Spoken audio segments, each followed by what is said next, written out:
할렐루야. 네. 오늘 예전도의 헌신 예배에 참석하신 모든 분들과 그리고 또 우리 샘물교회 예전도의 회원들 가운데 하나님의 평강이 넘치기를 주님의 이름으로 축원합니다. 오늘 예배를 통해서 헌신의 마음이 또 여러분의 심령 깊은 곳에서 솟아날 수 있기를 주님의 이름으로 축원합니다. 제가 우리 김병수 목사님을 작년 연말에 모임에 가서 이렇게 처음 뵈었습니다. 그런 첫 만남에서 이 목사님이 대뜸 저에게 책을 하나 주시는 겁니다. 그래서 뭔 책인가 하고 봤더니만 여러분도 가지고 계실 텐데 새가족 공부 책을 주시는 겁니다. 보통 일반적으로 설교집이나 다른 컨텐츠의 책을 종종 받기는 했지만 이 새가족 공부 책을 주시는 경우는 잘 없었거든요. 이 목사한테 새가족 공부 책을 준다는 거는 샘물교회에 등록해라는 뜻인지 이렇게 고개를 갸우뚱거릴 만한 그런 상황이었습니다. 그런데 그 책이 저에게 정말 인상적이었는데 특히 그 책의 부제가 복음적이고 유머 있는 새가족 공부. 여러분 알고 계시나요? 네, 갖고 계시죠? 네. 이 목사님은 정말 유머의 가치를 아시는 분이구나. 저도 유머의 가치에 대해서 알고는 있는데 유머의 가치를 잘 아시는 분들 중에 인간관계에 안 좋은 사람은 못 봤습니다.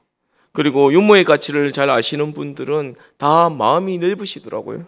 그래서 그런지 도네이션이 있을 때마다 김 목사님이 저에게 연락을 주십니다. 얼마 전에도 이 포도를 엄청 받아간 적이 있습니다. 저희 교회는 그것으로 성찬식 포도주를 담궜습니다. 저희는 포도주를 담궈서 그렇게 성찬식을 하거든요.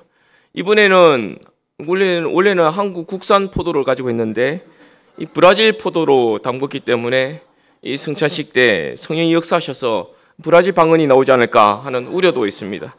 어쨌든 마음 넓은 우리 김 목사님과 우리 샘물교회 성도님들 덕분에 저와 저희 교회가 혜택을 누리고 있습니다. 뿐만 아니라 이제 청빙받은 지 4년차밖에 되지 않는 이 조자외기 목사를 우리 샘물교회에서 이렇게 초대해 주셔서 이 강단에 세워주시니 이 우리 김 목사님과 우리 샘물교회 성도님들에게 다시 한번 감사의 말씀을 드립니다. 그리고 비록 연약한 종이 말씀을 전하지만 이 말씀을 믿음으로 받을 때 요즘같이 어려운 시대에 회복의 바람을 타고 그리고 더욱 부흥하는 그런 우리 샘물교회 성도님들과 우리 여전도의 회원들이 될 수 있기를 주님의 이름으로 축원합니다. 영국의 하트퍼드셔 대학의 심리학과 교수인 와이즈먼 교수 연구팀이 1년 동안 미국과 유럽에 200만 명을 대상으로 세상에서 가장 재미가 있는 유머가 뭔지를 설문조사했다고 합니다. 그래서 자료로 수집된 것이 70개국의 4만여 개의 유머 중에서 세계 최고를 선정했습니다. 영예의 1위는 그 제목이 멍청한 미국 사냥꾼 이야기입니다. 궁금하시죠? 별로 안 궁금하십니까? 궁금해야 제가 이야기를 할 텐데 이 사냥꾼 2명이 이 숲속에서 사냥을 하다가 한 명이 사고를 당해서 정신을 잃었다고 합니다. 이 당황한 이런 동료가 휴대전화로 911 긴급 구조를 요청을 했습니다. 여보세요. 지금 동료가 죽은 것 같아요. 숨을 쉬지 않아요. 어떻게 하면 되죠? 그때 긴급 구조 상담원이 말했습니다. 침착하십시오. 그런데 죽은 것이 확실합니까? 확실해요? 그러자 사냥꾼이 잠깐만 기다려보세요 라고 하더니만 얼마간의 정적이 흐르더니만 그때 한 발의 총성이 들립니다. 탕 하고 소화기에 그 총성이 들리고 나서 숨을 몰아쉬고는 이 사냥꾼이 하는 말이 아이고 이제 됐습니다. 이제 확실히 죽었습니다. 이제 뭘 하면 됩니까? 라고 했다고 합니다. 정말 멍청한 사냥꾼이지 않습니까? 근데 이게 1년 동안 200만 명을 대상으로 70개국에 4만 개의 유머를 조사한 최상의 결과라고 하니까 웃긴 것보다는 좀 어이없지 않습니까? 허무하기도 합니다. 제가 아무리 살리려고 해도 잘 안 되는 것 같습니다. 차라리 한국 TV의 개콘이나 코빅을 보는 게 더 나을 것 같습니다. 안 그렇습니까? 여러분, 이처럼 우리는 이렇게라도 웃지 않으면 별로 웃을 일이 없는 그런 우울한 세상에 살고 있다는 겁니다. 최근 통계청의 사망 통계 자료에 의하면 자살이 사망 원인의 5위에 올랐다고 합니다. 암과 심장질환과 폐렴과 뇌혈관 질환에 이어서 5위에 올랐다고 합니다. 이미 당뇨병을 너무 앞질러 버렸고 이 교통사고로 인한 사망보다 훨씬 높은 순위에 있습니다. 세부적으로 계산하면 우리나라 하루 평균에 38명이 이 자살로 죽는다는 겁니다. OECD 국가 중에서는 자살률이 일본의 1.5배이고 프랑스의 2배이고 영국의 무려 3배라는 사실. 20년째 최고의 자리에 올라가 있습니다. 이런 것은 굳이 1등 안 해도 되는데 참 불명예스러운 일이 아닐 수가 없습니다. 날이 갈수록 사람들이 이 마음의 평안을 잃어갑니다. 물질적인 삶은 더 안락해지고 평안해졌는데 사람의 마음에는 평안과 안식을 잃어버린 지 오래되었다는 말입니다. 어쩌면 자신의 삶을 스스로 마감하는 이러한 극단적인 선택은 마음의 이 평강을 이미 오래전에 이룬 사람들의 최후의 마지막의 선택인지도 모릅니다. 여러분, 제가 얼마 살지는 않았지만 제 경험으로는 지상 최고의 복은 평강의 복이라고 생각합니다. 제가 목회자의 길에 들어서서 좌충우돌을 하면서 이 교회 사역을 하나하나 배워갈 때에도, 그리고 제 삶에 애매한 고난을 당할 때에도 저에게 마음의 평강이 가장 중요했던 것 같습니다. 부교육자 시절에 박봉의 사례로 힘겹게 살림을 꾸려나갈 때에도 그때 가장 중요한 것은 평강의 복이었습니다. 숨가쁜 사역에 긴장감이 몰려올 때도 사역의 무게와 행사남 이런 설교 준비로 분초를 쪼개가면서 시간을 아껴 살아갈 때에도 저는 마음의 평강이 무엇보다도 중요했던 것 같습니다. 이것이 오대 저만의 고백이겠습니까? 우리 모두의 고백일 것입니다. 여러분은 평안하십니까? 네, 여러분의 마음에 평강이 있습니까? 놀이터에 가보면 아무 걱정 없이 막 돌아다닐 것만 같은 그런 귀여운 꼬마아이들이 자기들끼리 뭐가 그리 재미난지 하는 그런 넘어가는 그런 해맑은 웃음소리와 함께 그렇게 놀고 있지요. 그런데 그런 아이들의 마음에 늘 평강이 있을까요? 아이들이라고 마냥 기쁘고 평안하다고 생각하십니까? 그것은 아닌 것 같습니다. 저희 집에는 아들이 둘이 있습니다. 큰애는 이번에 초등학교 6학년이 되고 작은애는 초등학교 4학년이 되었습니다. 지금 여름방학을 앞두고 있는데 지난 겨울방학 때 있었던 일입니다. 요즘 겨울방학은 1월 초에 시작해서 이 3월 초까지 꼬박 2달 가까이 합니다. 그래서 그러니 엄마들이 죽을 지경입니다. 그러니 집에서 보내는 시간이 많아졌습니다.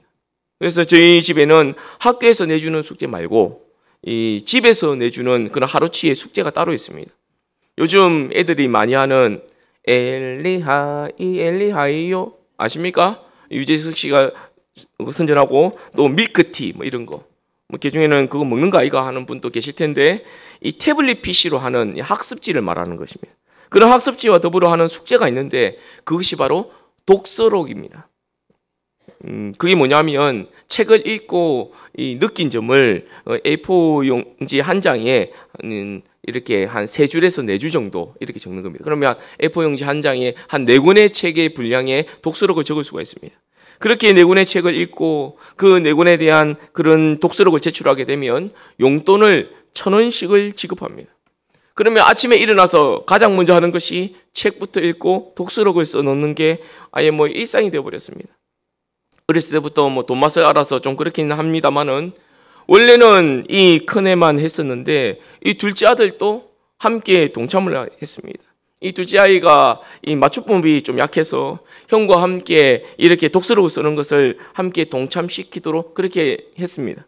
요즘은 도서관에서 책을 빌려볼 수 있기 때문에 마음껏 이렇게 책을 빌려서 아이들을 익히고 있습니다. 한날은 제가 둘째 아들이 쓴 그런 독서록을 볼 기회가 있었습니다. 쭉 보다가 마지막 4권째 이 독서록을 보면서 빵 터졌습니다. 동화책인데 책 제목이 지퍼 고쳐주세요 였습니다. 그런데 독서록에 내 귀에 지퍼가 있었으면 좋겠다라고 하는 겁니다. 그래서 왜 그렇지? 하며 제가 궁금해졌습니다. 왜냐하면 엄마의 잔소리를 안 들을 수 있으니까 라고 하는 겁니다. 이제가 4학년 된 아이에게도 엄마의 잔소리가 힘들었나 봅니다. 잔소리할 때마다 귀에 지퍼를 잠궈서 잔소리를 안 듣겠다는 겁니다. 하기에 아이의 입장에서 생각해보니까 보통이 아니더라고요. 이제 4학년이 된 남자아이인데 얼마나 활동적이겠습니까? 요즘은 또 축구에 빠져서 맨날 학교 운동장에서 축구 한 게임씩 하고 옵니다. 오죽했으면 방과 후 수업도 축구를 하고 있습니다. 자기는 커서 영국에 가서 이 손흥민 선수와 함께 토트넘에서 축구를 하겠다고 하는 겁니다. 우리 그때까지 우리 손흥민 선수가 버텨줘야 될 텐데 말이죠. 그런데 방학을 하니까 이 축구도 못하고 그리고 몸이 건질건질거리는 겁니다. 그래서 거실에서 막 공놀이를 하려고 하는 겁니다. 그러니 밑에 층에 시끄러우니까 뛰지 말라고 하지요. 장난감을 가지고 놀려고 그러면 어지럽히지 말고 치우라고 그러지요. 그리고 뭐만 하면 손 씻으라고 하지요. 뭐만 먹으면 이빨 닦으라고 하지요. 그리고 저녁 8시만 되면 자라고 하지요. 남자아이들이니까 둘이 부둥켜 몸싸움하면 몸싸움하면서 장난치면 가만히 있으라고 하지요. 그래서 가만히 텔레비전 보고 있으면 텔레비전만 본다고 뭐라고 그러지요. 이건 그냥 한마디로 목석이 되라는 거 아닙니까? 그런데 아빠란 작자는 도와주지는 못할 망정 간만에 들어와서는 방 안 치운다고 10, 9, 8, 7, 6 하면서 숫자까지 세면서 닥달하니까 이 아이들에게 어디 평강이 있겠습니까? 그런데 아이들뿐만이 아닙니다. 그러면 그 아이가 어른이 된다고 평강이 있겠습니까? 나이가 차면 찰수록 더 복잡하고 더 고민거리가 많이 생긴다는 겁니다. 여러분도 경험해 보셔서 잘 알지 않습니까? 우리 여전도의 회원분들 어디에 계십니까? 어디 계세요? 한 손 한번 들어보시죠. 어디 계십니까? 아, 예. 제가 듣기로는 분명히 65세 이상이라고 들었는데 손 드신 분 보니까 50대 초중반 되시는 분들이 자꾸 손을 드시는 것 같은데 확실히 맞습니까? 네. 우리 이 새물교회 우리 여전도 애들은 정말 동안인 것 같습니다. 이 예배당에 앉아있기만 해도 얼굴이 동안으로 바뀌는 것 같습니다. 하지만 아무리 얼굴이 동안이고 마음이 청춘이지만 연령대로 보면 그래도 어르신들인데 나이가 들면 들수록 평강이 있던가요? 평강이 있던가요? 우리 여전도 회원분들 어떻습니까? 평강이 있으시던가요?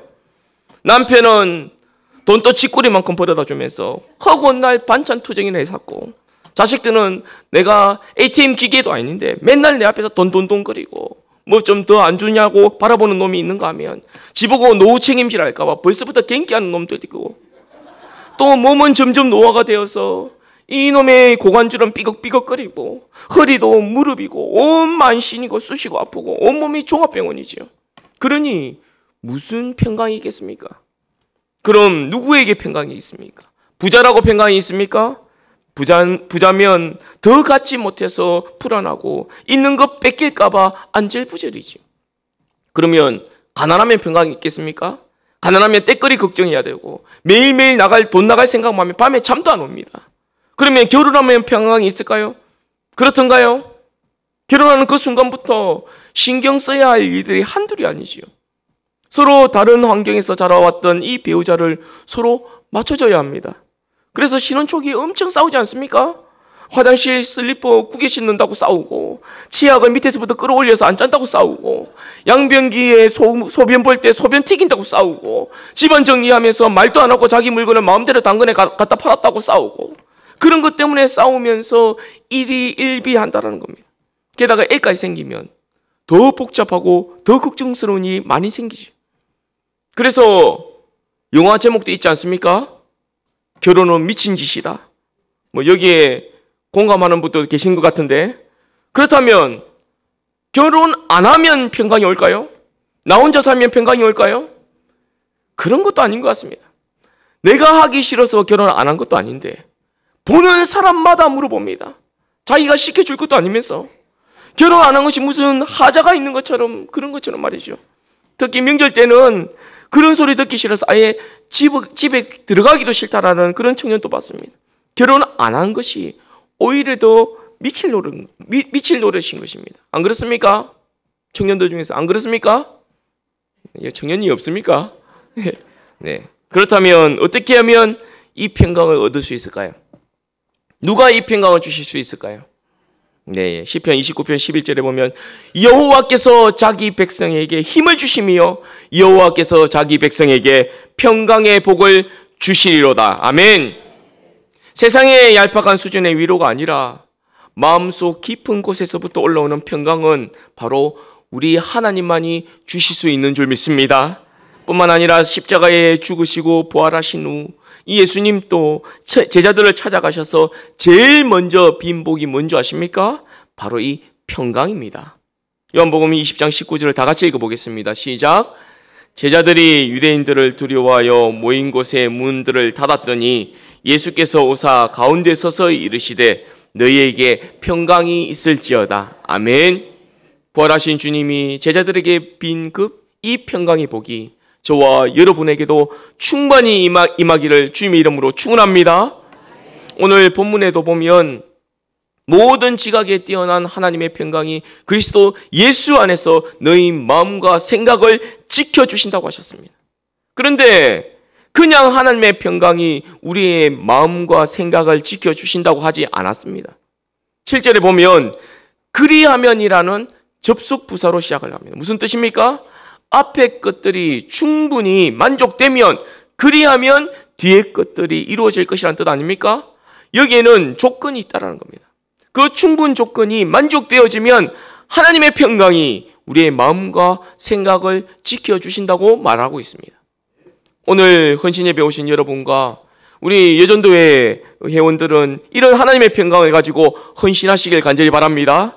이왕 하나님께 헌신하는 거 억지로 마지못해서 일상으로 하는 것이 아니라 모든 지각에 뛰어난 하나님의 하나님의 평강을 가지고 헌신도 하시고 봉사도 하시고 기쁨으로 섬기시는 우리 복된 샘물교회 성도님들 될 수 있기를 주님의 이름으로 축원합니다.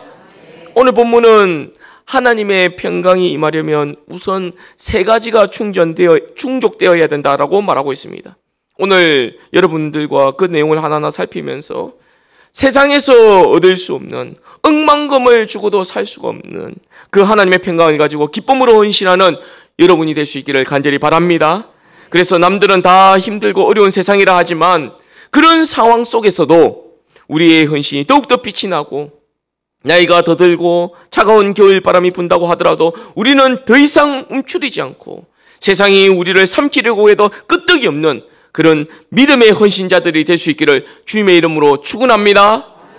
그럼 먼저 하나님의 평강이 임하려면 첫째로 주 안에서 기뻐하라. 뭐라고요? 네, 주 안에서 기뻐하라 합니다. 4절에 보면 주 안에서 항상 기뻐하라. 내가 다시 말하노니 기뻐하라라고 했습니다. 오늘 본문의 기뻐하라는 현재 능동태 명령형입니다. 그러니까 어떤 상황 속에서도 어떤 형편 가운데서도 뭐 해라고 합니까? 네, 기뻐할 것을 명령하고 계시는 겁니다. 그런데 그 정도로 충분히 기쁨을 강조하는 그런 메시지가 될 수도 있는데 혹시나 우리가 잊을까봐 요즘 하도 바쁘고 분주한 그런 세상이니까 혹시나 잊을까봐 수식어까지 붙여놓았습니다. 뭡니까? 항상이라고 했습니다. 항상 기뻐하라. 거기서 거치지 않고 더 나아가서 내가 다시 말하노니 기뻐하라 라고 이렇게 이중 강조를 해놓았습니다. 왜 이렇게까지 강조하고 있습니까? 바울은 지금 이 편지를 쓰고 있는 로마 감옥의 옥중에서 실제적으로 온몸으로 이것을 경험했거든요.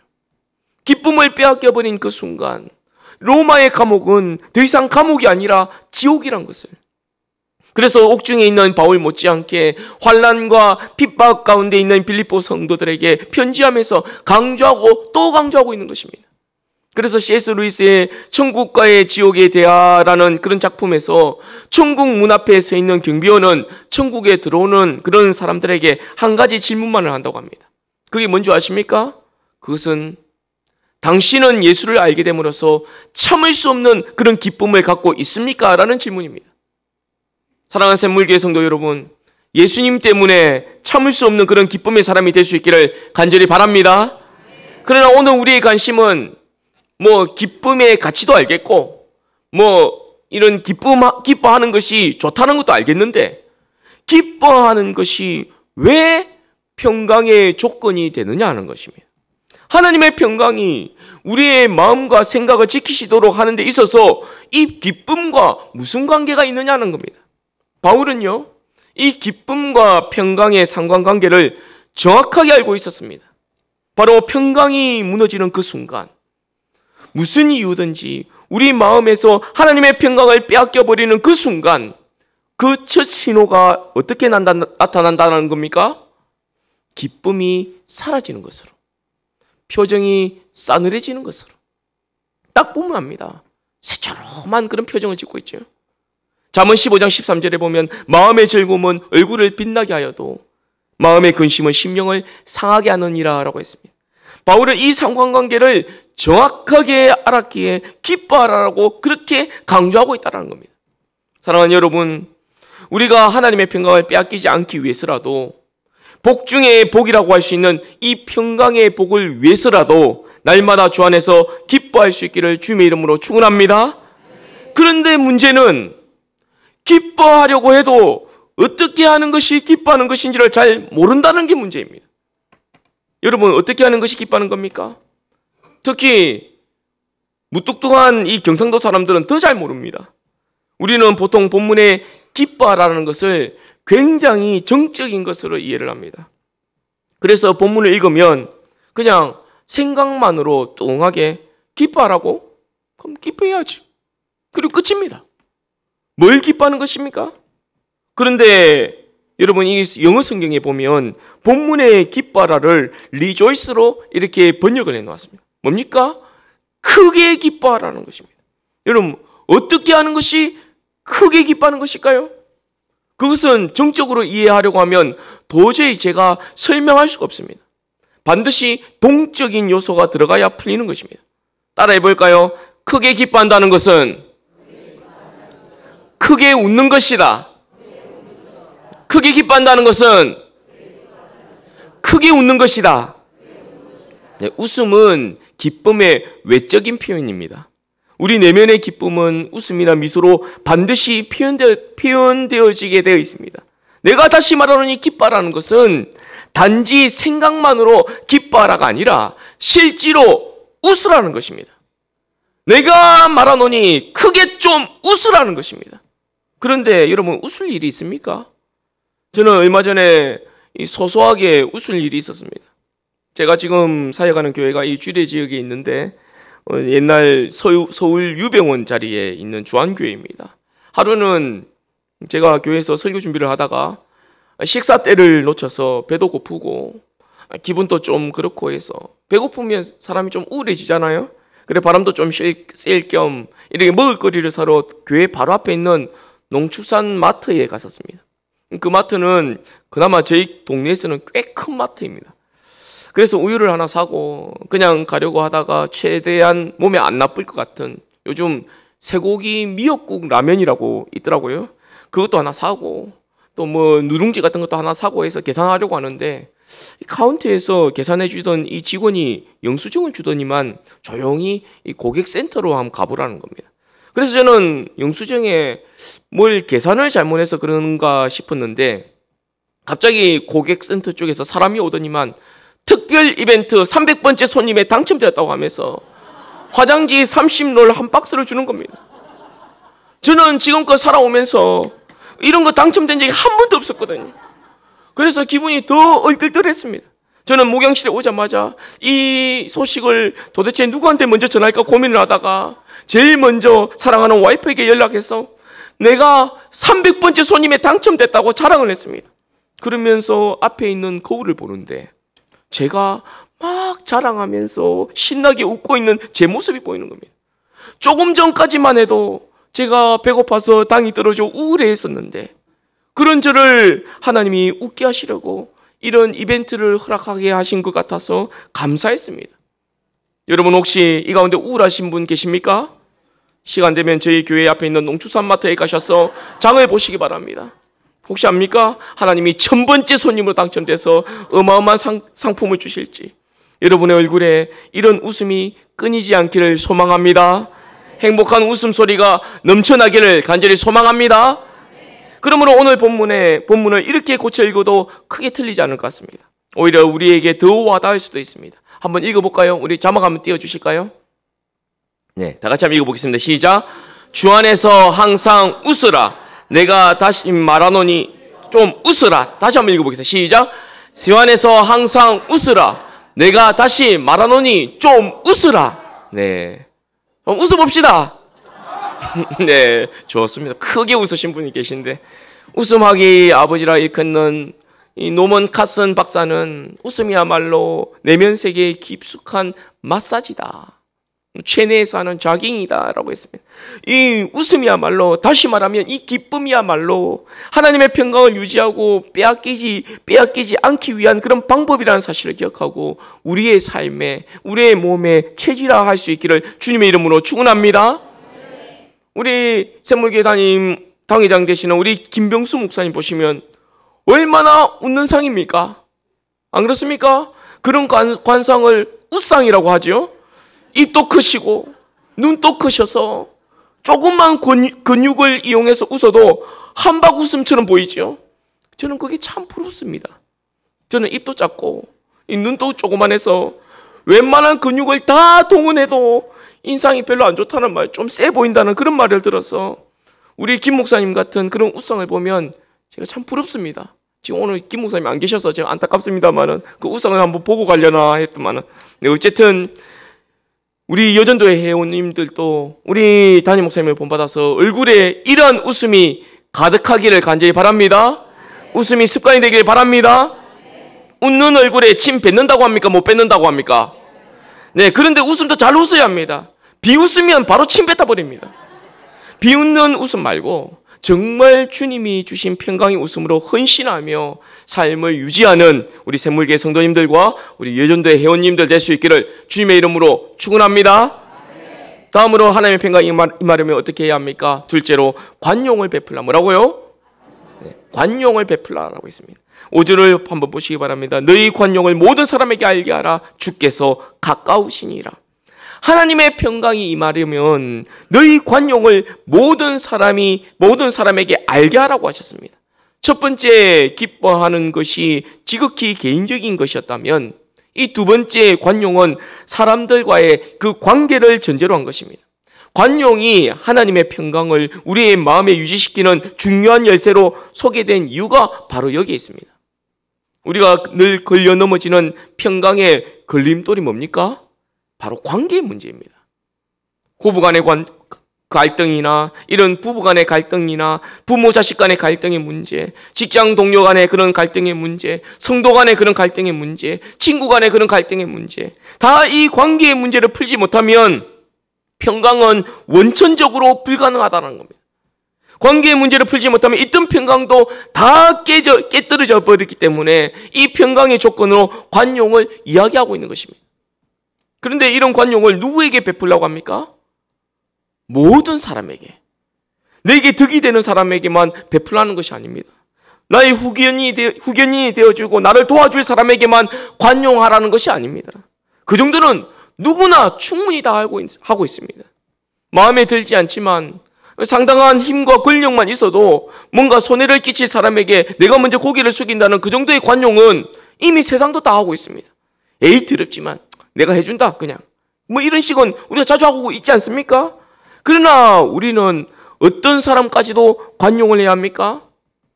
당시 빌립보 성도들을 비롯해서 이 초대교회의 성도들은 엄청난 핍박을 받고 있었습니다. 예수 믿는다는 한 가지 이유로 재산을 몰수당하기도 하고 또 자녀들이 따돌림 당하기도 하고 살고 있던 삶의 터전을 송두리째 빼앗기고 심지어 끌려가서 남모르게 죽임까지 당하기도 했습니다. 이런 일을 당할 때 자기를 핍박하고 자기 가족을 괴롭히는 사람을 향해 분노하지 않고 오직 하나님만 바라보면서 용서하고 인내하며 기다리는 것, 그것이 오늘 본문이 말하는 관용인 것입니다. 여러분, 솔직히 이런 관용은 우리에게는 불가능합니다. 조금만 마음이 틀어져도 품지 못하는 형편에 나를 미워하고 나에게 손해를 입힌 그 사람을 위해 뭐 기도하고 뭐 축복을 해준다고요? 우리는 그렇게 넓은 가슴이 되지 못합니다. 그런 한 가지 방법이 있습니다. 그것은 하나님이 우리에게 긍휼히 여기는 마음을 주시면 그것이 가능한 줄 믿습니다. 다시 말하면 하나님이 우리가 그 사람을 불쌍히 여길 수 있는 그런 마음을 주시면 우리는 그의 입장에 서서 이해도 하고 관용도 할 수 있다는 겁니다. 그런 샘플이 있습니까? 네, 바로 우리 주님께서 그렇게 하셨습니다. 주께서 십자가에 못 박히실 때, 그 끔찍한 그런 고통과 씨름하실 때 주님께서는 이렇게 말씀하십니다. 아버지, 저들을 사하여 주옵소서. 자기들이 하는 일을 알지 못하나이다. 이처럼 주님이 주시는 불쌍히 여기는 마음, 긍휼히 여기는 마음이 우리 가운데 있을 때 우리는 사람들을 향해 우리의 마음을 넓게 열 수 있는 줄 믿습니다. 그래서 네덜란드의 영성가 헨리 나우에는 긍휼은 함께 살아가는 생활 방식이다라고 말했습니다. 혼자 살려면 긍휼이 필요 없죠. 그러나 함께 어울려 살려면 서로에게 불쌍히 여기는 마음이 꼭 필요하다는 겁니다. 그럼에도 불구하고 긍휼의 마음이 없다면 찾아오는 것은 외로움밖에 없습니다. 왜냐하면 어울리지는 못하니까. 더 나아가서 야고보서 2장 13절에 보면 긍휼을 행하지 아니하는 자에게는 긍휼 없는 심판이 있으리라고 했습니다. 그러면서 헨리 나우에는 한마디 더 붙였습니다. 온 세계를 품을 수 있는 치유의 공간으로 우리의 마음을 넓게 확장하는 것이 긍휼이다라고 말했습니다. 뒤집어 말하면 어떻게 됩니까? 긍휼로 우리의 마음이 확장되면 우리의 마음은 온 세계를 품을 수 있게 된다는 말입니다. 우리 예전도의 회원들에게 묻겠습니다. 온 세계를 품을 만한 그런 바다와 같은 그런 사람이 되고 싶습니까? 되고 싶습니까? 네, 그러면 예수 그리스도의 긍휼의 마음을 가지시기 바랍니다. 용서의 마음을 가지고 사랑으로 보듬어 주며 상대방을 진심으로 그렇게 이해하시기 바랍니다. 그러면 하나님이 세계를 품을 수 있는 그런 넓은 마음을 주실 줄 믿습니다. 이와 비슷한 이야기를 베스트셀러 작가 중에 조신영 씨가 쿠션이라는 그런 책에서 해놓았습니다. 이 책은 좀 오래된 책인데 제가 요 근래에 읽은 책 중에 가장 재밌게 읽었던 그런 책이라고 할 수 있습니다. 구입해서 한 챕터만 읽자고 시작했는데 그 자리에서 2시간 만에 다 읽어버렸던 그런 매력적인 그런 책이기도 합니다. 이 책에는 하나님은 모든 인간에게 어떤 외부의 충격이 와도 흡수할 수 있는 어떤 장치를 주셨다는 겁니다. 마치 자동차의 에어백과 같은 우리의 마음에 쿠션을 주셨다는 겁니다. 예전에 혹시 기억나시나요? 시몬스 침대 광고할 때 보면 매트리스 쿠션이 좋으니까 침대 위에서 사람이 떨어지고 볼링공이 떨어져도 옆에 사람은 어떻게 합니까? 계속 자지요. 네, 왜냐하면 이 매트리스가 충격을 다 흡수하기 때문에 그렇습니다. 마찬가지입니다. 이 웬만한 돌멩이가 날라 들어와도 다 품어낸다는 겁니다. 자기 아들만 이뻐하고 며느리는 뭐같이 여기는 시어머니가 던지는 돌멩이, 네, 품어낼 수 있습니다. 직장 상사가 던진 인격적인 모멸감의 그 돌멩이도 네, 마음의 쿠션으로 다 받아들일 수 있습니다. 아내가 던지는 짜증 섞인 잔소리의 돌멩이도 네, 충분히 받아들일 수 있습니다. 뭐 좀 안다고 은근히 무시하는 남편의 얄밉은 그 돌멩이도 네, 품어낼 수 있습니다. 이 쿠션을 어떻게 발전시키느냐에 따라서 삶의 활력도 생기고 또 삶의 능력도 생긴다고 이 책에서는 말하고 있습니다. 그리고 그 삶의 활력과 능력이 합쳐져서 모든 상황 속에서도 이 진정한 자유를 누리게 된다는 그런 내용입니다.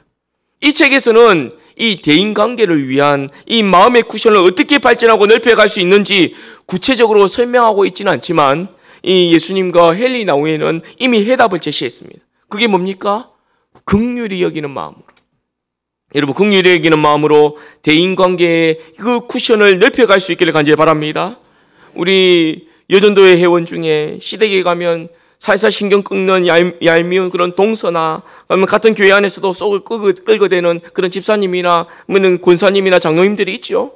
그러나 이제 마음의 문을 열고 긍휼의 쿠션으로 다 받아내고 관용하면 관용했다는 사실 자체보다 웬만한 인간관계를 이루었다는 것보다 더 중요한 축복인 하나님이 주시는 그 평강을 절대 잃어버리지 않게 될 줄 믿습니다. 마지막으로 하나님의 평강이 임하려면 셋째, 염려를 감사의 기도로 바꿔라. 뭐라고요? 네, 염려를 감사의 기도로 바꿔라는 겁니다. 6절입니다. 6절을 다 같이 읽어볼까요? 시작. 아무것도 염려하지 말고 다만 모든 일에 기도와 간구로 너희 구할 것을 감사함으로 하나님께 아뢰라. 아멘. 그런데 이것은 좀 복잡합니다. 하지 말아야 할 것과 해야 할 것이 한꺼번에 다 나오죠. 뭐는 하지 말라라고 했습니까? 염려는 하지 말고 뭐는 하라라고 했습니까? 기도하라. 기도하긴 하는데 어떻게 기도합니까? 감사함으로 하나님께 아뢰라. 다시 말하면 염려를 감사의 기도로 바꿔라는 말입니다. 왜 염려하지 말라고 하실까요? 이 염려는 하나님의 평강이 자리 잡는 우리의 마음을 오염시키기 때문입니다. 잠언 12장 25절에 보면 근심이 사람의 마음에 있으면 그것으로 번뇌하게 되나라고 했습니다. 그래서 사도 바울뿐만 아니라 예수님도 이 마태복음 6장에 염려하지 말라. 너희 중에 누가 염려함으로 그 키를 한 자나 더할 수 있느냐라고 하시면서 염려를 몰아낼 것을 말씀하셨습니다. 그러나 염려하지 않는 대신에 우리가 해야 할 것이 있죠. 아무것도 염려하지 말고 모든 일에 기도와 간구로 너희 구할 것을 감사함으로 하나님께 아뢰라. 염려하는 대신에 감사함으로 기도하는 것입니다. 물론 기도가 우리 그리스도인에 있어서는 너무너무 중요하죠. 그런데 하나님의 평강을 지키는 것과 이 기도가 어떤 관계가 있는가를 보면 이렇습니다. 기도함으로 하나님께 염려의 짐을 맡기면 우리 하나님이 그 짐을 대신 져주심으로 평강을 지켜주시는 것입니다. 하나님은 우리의 인생의 짐을 담당해 주시길 기뻐하십니다. 마치 어린 자녀에게 어린 자녀가 이 부모에게 뭔가를 부탁할 때 그 부모는 그 어린 자녀가 자신에게 부탁했다는 것만으로도 자신의 존재의 이유를 발견하고 기뻐하는 것과 같다는 것입니다. 그래서 시편 68편 19절에 고백하는 것처럼 날마다 우리 짐을 지시는 주 곧 우리의 구원자 하나님을 찬송할 정도로 마음의 평강을 유지할 수 있도록 해주신다는 것입니다. 누구한테 그런다고 합니까? 누구한테 그런다고 합니까? 기도하는 자에게. 또한 우리가 기도하면 우리의 시각을 바꿔주심으로써 평강을 주십니다. 기도하면 환경이 변하기 전에 환경을 바라보는 우리의 시각이 먼저 변하게 됩니다. 인생의 염려거리가 오히려 변장된 그런 축복이라는 사실을 깨달을 수 있게 된다는 겁니다. 그때 우리는 오히려 그 염려거리 때문에 삶이 무너지는 것이 아니라 더욱 역동적인 그런 삶을 살 수 있게 된다는 사실입니다. 해지는 들녘에 초라한 부부가 마주보면서 고개를 숙여 기도를 드리고 있습니다. 그런데 부부의 이 피곤한 발끝에 조그만한 아기의 관이 놓여 있습니다. 불쌍한 젊은 부부가 이 아기의 관을 묻기 전 기도하는 비통한 모습입니다. 화가 밀레는 이 모습을 그려서 선배에게 보여주었습니다. 이것이 바로 밀레의 만종입니다. 그때 선배가 충고를 합니다. 애틋한 사연과 아름다운 전언과 그런 황혼 그리고 부모의 기도 뭐 다 좋은데 가운데 관이 마음에 좀 걸리는데 관 대신에 이 바구니를 그려놓으면 어떻겠노? 라고 했습니다. 그래서 아기의 관을 바구니로 고쳐 그렸습니다. 그랬더니 그 의미가 몇 배나 더 살아나는 겁니다. 그림은 그대로인데 중간 하단에 바구니 하나 고쳐 그렸더니 이 비통한 장례식이 황혼의 감사로 승화되면서 이 불멸의 명화인 만종이 되었다는 겁니다. 여러분 염려거리가 있습니까? 그 자리에 감사의 기도로 바꿔 넣는다면 여러분의 삶이 전혀 다르게 펼쳐질 줄 믿습니다. 하나님의 평강으로 가득 차게 될 줄 믿습니다.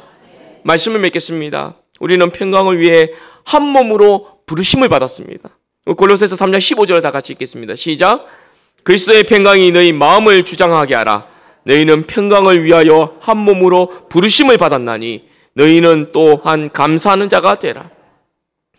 우리 샘물교회 여전도회 회원들과 이 자리에 계신 샘물교회 모든 성도님들은 평강의 사람들이 될 수 있기를 간절히 소망합니다.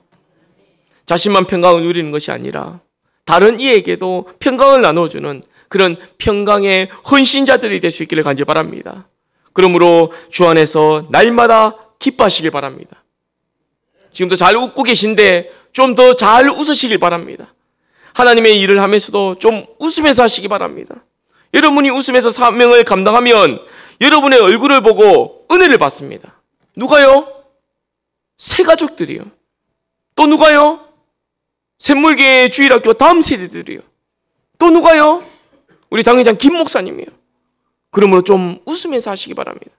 세상은 아무 근거 없는 실없는 이야기를 만들어 놓고도 웃고 있는데 우리는 분명한 그런 기쁨의 이유가 있지 않습니까? 또한 긍휼로 마음의 쿠션을 넉넉히 해서 관용의 사람으로 거듭날 수 있길 간절히 바랍니다. 하나님의 일을 해야 하면서 좀 쪼잔하게 하지 마시고 넓은 마음으로 긍휼의 마음으로 감당하시길 간절히 바랍니다. 그리고 우리 샘물교회 여전도회 회원님들은 염려거리가 있으면 그것을 감사의 기도로 바꾸어 놓는데 가장 앞장서는 그런 기도의 대장들이 되시길 간절히 바랍니다. 그러면 절대 하나님의 평강을 빼앗기지 않을 줄 믿습니다. 평강, 하나님의 평강이 헌신을 결단하는 우리 여전도회와 이 샘물교회 모든 성도들 가운데 넘쳐나게 돼서 여러분의 앞으로의 삶이 더욱더 복되고 행복한 날이 될 수 있기를 주님의 이름으로 축원합니다. 다 같이 기도하시겠습니다. 사랑의 하나님 아버지, 은혜를 감사합니다. 오늘 여전도의 헌신 예배를 하나님 앞에 올려드립니다. 주님 앞에 헌신을 약속한 우리 샘물교회 여전도의 회원들과 샘물교회 모든 성도들이 이 주 안에서 항상 기뻐하는 자가 되게 하여 주시옵소서. 항상 웃음으로 많은 사람들을 행복하게 하는 그런 헌신자들이 되게 하여 주시옵소서. 또한 긍휼히 여기는 마음으로 대인관계의 쿠션을 넓혀 가져가게 하여 주옵시고, 또한 하나님의 관용의 미덕을 가지고 주님이 주신 그 사명을 감당하는 우리 모두가 될 수 있도록 인도하여 주시옵소서.